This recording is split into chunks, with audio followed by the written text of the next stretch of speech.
Hello बच्चों, how are you.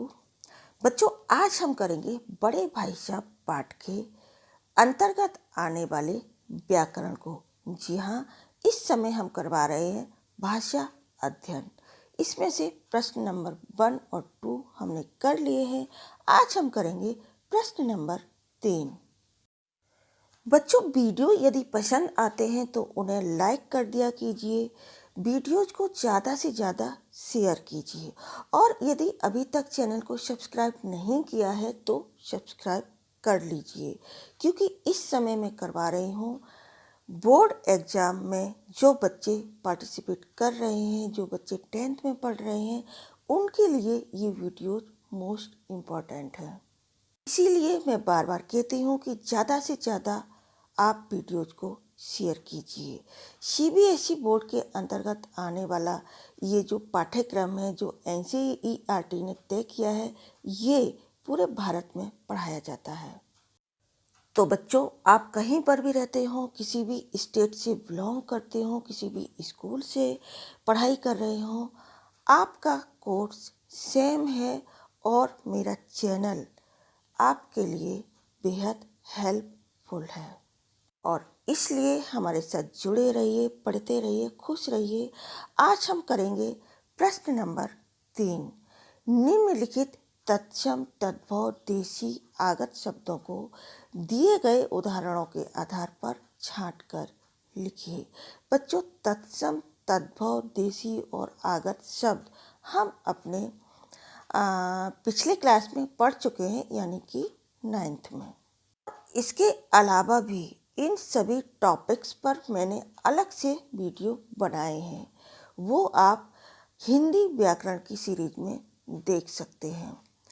तो अभी मैं सिर्फ इन्हें एक्सप्लेन नहीं करूँगी, क्योंकि मैं पहले से बता चुकी हूँ तत्सम शब्द की डेफिनेशन, तद्भव शब्द किसे कहते हैं, देशी शब्द किसे कहते हैं, या हम सिर्फ इन प्रश्नों को सॉल्व कर रहे हैं।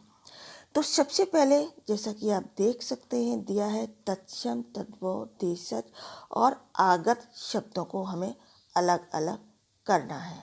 जो सबसे पहले मैं इन शब्दों को पढ़ देती हूँ। जन्मसिद्ध, आँख, दाल भात, पोजीशन, फजीयत, तालीम, जल्दबाजी, पुख्ता, हाशिया, चेष्टा, जमात, हर्ब, सूक्ति बाण, जानलेवा, आँख फोड़, घुड़कियाँ, आधिपत्य, पन्ना, मेला तमाशा, मसलन, स्पेशल, स्कीम, फटकार, प्रातःकाल, विद्वान, निपुण, भाई साहब, अवहेलना, टाइम टेबल। बच्चों, हालांकि मैं डायरेक्ट इनका आंसर आपको करवा सकती थी, मेरे पढ़ने का मतलब यही था कि आप इनका सही उच्चारण करें, खुद पढ़ें। अब आइए करेंगे हम इसके उत्तर को। तो इस तरह से, जिस तरह से आप देख रहे हैं, हम इन्हें पहले लिख लेंगे, यानी कि तत्सम तद्भव देशज और आगत शब्दों की टेबल को बना लेंगे और उसके बाद हम प्रश्न में जो शब्द दिए हैं उनको हम छाटेंगे। तो सबसे पहले हम लेंगे तत्सम शब्द। इसके अंतर्गत आते हैं चेष्टा, सूक्ति बाण, आधिपत्य, प्रातःकाल, विद्वान, निपुण और अवहेलना। तत्सम शब्द उन शब्दों को कहते हैं जो शब्द संस्कृत से सीधे हिंदी में आए हैं, प्रयोग किए जाते हैं और हमारे द्वारा बोले जाते हैं। अब आता है तद्भव शब्द। ये ऐसे शब्द होते हैं जो संस्कृत से हिंदी में आए हैं, लेकिन इनका रूप परिवर्तित कर दिया गया है। तो आइए देखते हैं। तद्भव शब्द में है आँख फोड़ और पन्ना। अब आता है देशज शब्द, यानी कि जिनका उद्भव अपने देश में हुआ है, चाहे वो किसी भी भाषा के क्यों ना हो। तो इसके अंतर्गत है घुड़कियाँ और फटकार। अब आता है आगत शब्द, यानी कि ऐसे शब्द जो विदेशी भाषाओं से हमारी भाषा में आए हैं। देख सकते हैं आप, इसमें अंग्रेजी, उर्दू, अरबी, फारसी शब्द दिए हैं।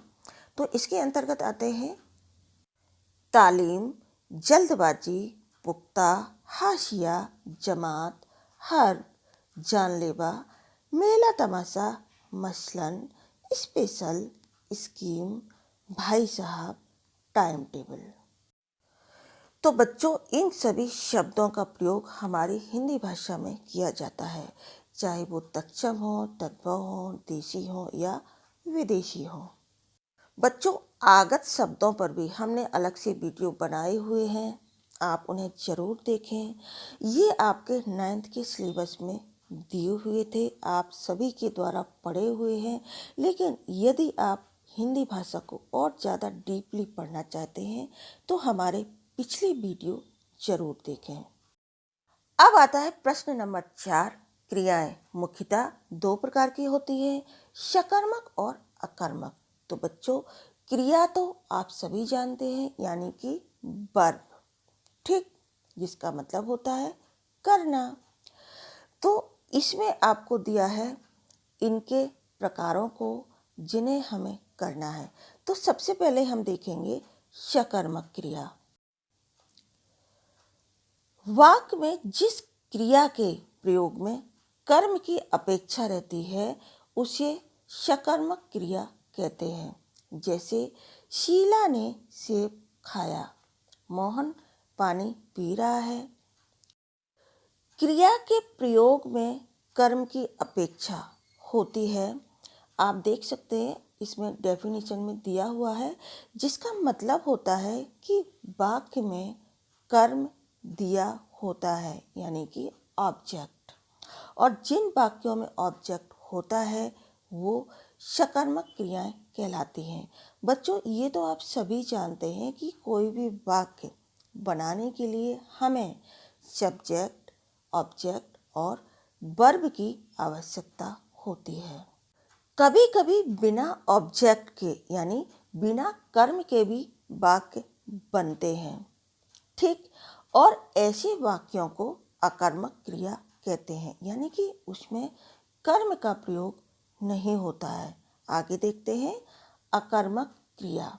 तो इसकी डेफिनेशन, वाक्य में जिस क्रिया के प्रयोग में कर्म की अपेक्षा नहीं होती है उसे अकर्मक क्रिया कहते हैं। जैसे शीला हंसती है, बच्चा रो रहा है। देख सकते हैं आप इसमें कि कोई कर्म नहीं है, यानी शीला तो हमारा सब्जेक्ट हो गया और हंसना क्रिया हो गई, और है तो आपको पता ही है ये सहायक क्रिया है, यानी कि हेल्पिंग वर्ब। सेकंड नंबर पर बच्चा रो रहा है, तो बच्चा सब्जेक्ट, रोना क्रिया, ठीक।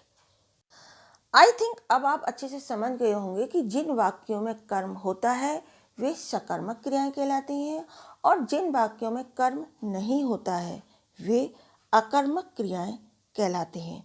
बच्चों, इन सब पर भी हमारा अलग से वीडियो दिया हुआ है, आप उसे ज़रूर देख लें। आइए अब देखते हैं कुछ उदाहरण के द्वारा सकर्मक और अकर्मक क्रियाओं को।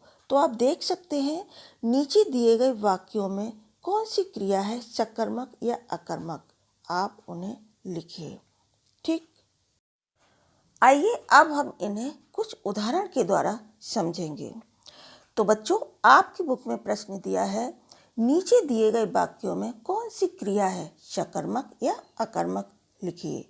तो आप अपनी बुक खोलकर बैठिए, मैं यहाँ आपको सॉल्व करवा रही हूँ, आप प्लीज़ उसमें फिलअप कर लीजिए। सबसे पहले उन्होंने वहीं हाथ पकड़ लिया, इसमें सकर्मक क्रिया है, ठीक। नंबर खा, फिर चोरों सा जीवन कटने लगा, इसमें अकर्मक क्रिया है। नंबर गा, शैतान का हाल भी बड़ा ही होगा, इसमें सकर्मक क्रिया है। नंबर घा, मैं यह लताड़ सुनकर आंसू बहाने लगा, सकर्मक क्रिया।